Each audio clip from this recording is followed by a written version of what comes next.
Good evening, and we are back from Washington tonight, and we'll get to the impeachment trial in just a moment. But we begin tonight with the growing concern as the toll from that deadly coronavirus now grows, spreading from Wuhan, China. And tonight, that first case here in the U.S., the patient in isolation now being treated by that robot.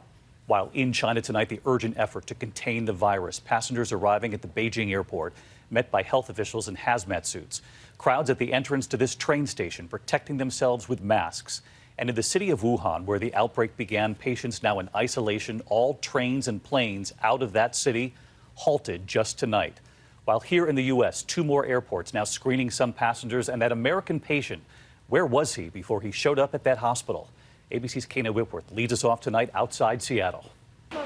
Drastic measures to halt the spread of that deadly virus. Wuhan, China, ground zero for the outbreak, now under lockdown.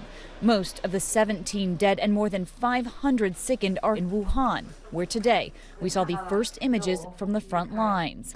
Patients in isolation units being treated by doctors in biohazard suits. Pharmacies struggling to keep masks on the shelves. The city of 11 million now halting all public transportation and outbound flights. Put on a face mask, consult a doctor as soon as possible. Our Bob Woodruff made his way there earlier.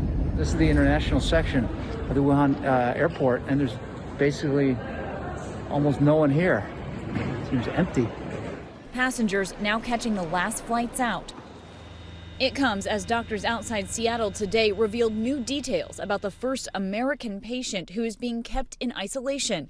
He was transported in this unit. Teams in protective suits using a robot with a stethoscope to care for the man. Thankfully, our patient is doing relatively well. Officials now saying that patient's first stop in the U.S. was Seattle. His connecting flight was abroad. The CDC funneling all passengers arriving from Wuhan through 5 U.S. airports with mandatory screening. How effective are these screenings at airports?